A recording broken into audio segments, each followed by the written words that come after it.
Assalamualaikum Kak, selamat sore. Waalaikumsalam, selamat sore. Terima kasih Kak atas kesempatan dan waktunya. Karena Kakak telah bersedia untuk saya wawancarai terkait pengalaman kerja Kakak saat awal mencari kerja. Nah, sebelumnya perkenalkan nama saya Salsa Syakira dari Analisis Kimia Angkatan 59. Dan jika berkenan silakan untuk memperkenalkan nama Kakak dan dari angkatan analisis kimia angkatan berapa? Assalamualaikum warahmatullahi wabarakatuh. Selamat sore, perkenalkan nama saya David Suparja dari Angkatan Analis Kimia Angkatan 40.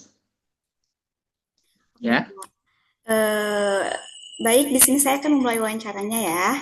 Untuk pertanyaan pertama, boleh nggak Kak diceritakan terkait pengalaman Kakak saat pertama kali mencari pekerjaan setelah lulus? pertama kali mencari pekerjaan.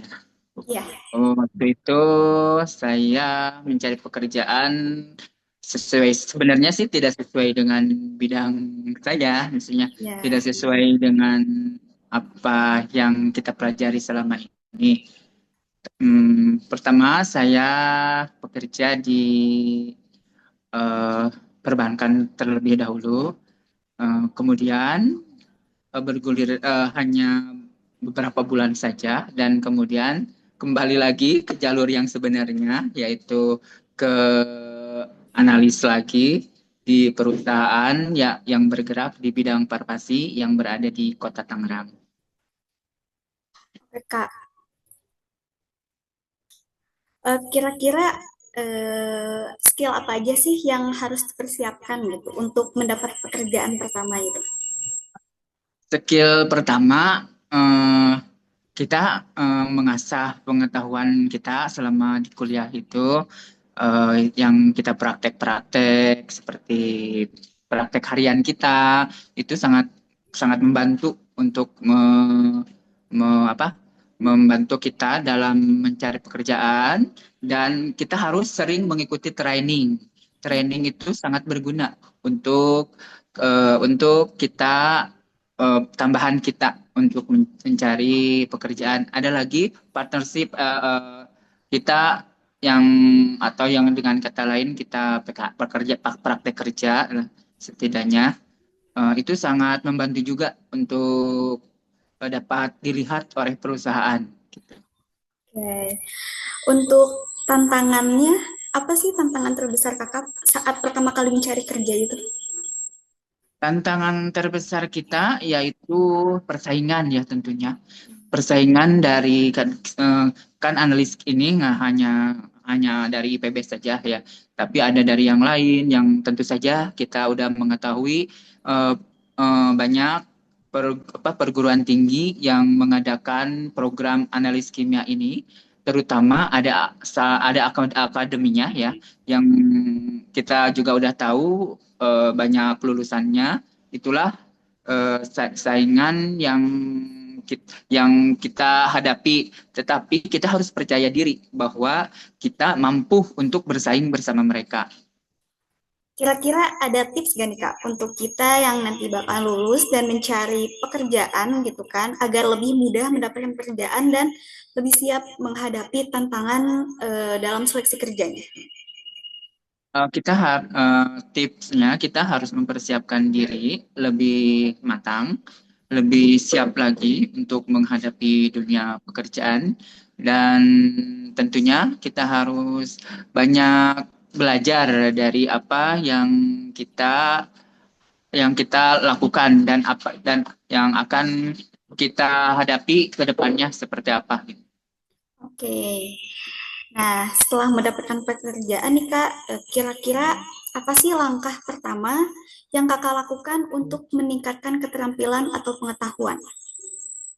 Untuk meningkatkan pengetahuan kita di perusahaan, kita harus banyak mendalami apa yang kita kerjakan di perusahaan itu Hmm. dan menambah skill kita dengan mempelajari apa yang ada di perusahaan itu. Kita harus upgrade skill.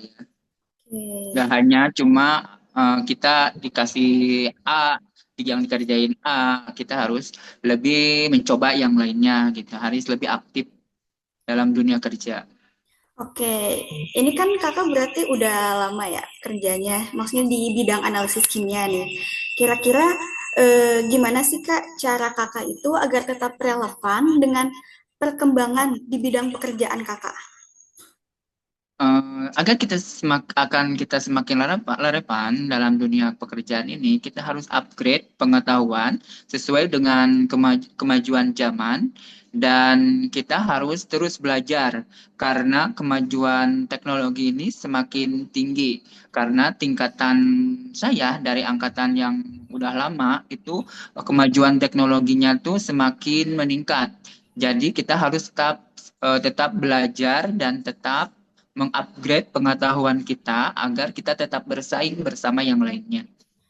Oke kak, mungkin kan karena waktunya terbatas nih, saya ingin mengajukan satu pertanyaan lagi. Boleh gak sih kak kasih tips bagaimana caranya work-life balance gitu? Jadi kayak kerja oke, tapi eh, kehidupan seperti kayak jalan-jalan, kalau nggak mid time kayak gitu bisa juga gitu kak. Boleh tipsnya? Sebenarnya ini hanya susah ya untuk saya untuk memberikan apa sesuatu pandangan ini karena saya juga nggak terlalu nggak bukan orang yang perfect dalam membagi waktu gitu ya. Eh, tapi ini ada sedikit saran aja gitu. Kita harus balance dalam bekerja dan kehidupan kita karena kita harus bisa mengelola stres juga karena kalau kita full bekerja dengan melebihi jam dari pekerjaan kita itu akan akan menimbulkan stres bagi kita. Oleh karena itu, kita harus bisa memanage waktu kapan kita bekerja sesuai dengan porsinya dan kapan kita punya me time untuk kita atau keluarga kita gitu. Oke, jadi poinnya manage waktunya itu harus baik ya. Ya, betul. Oke, mungkin itu saja pertanyaan dari saya. Terima kasih Kak atas waktu dan kesempatannya. Semoga nanti Sama-sama. di lain waktu ya Kak. Oke. Terima kasih Kak. Assalamualaikum. Waalaikumsalam.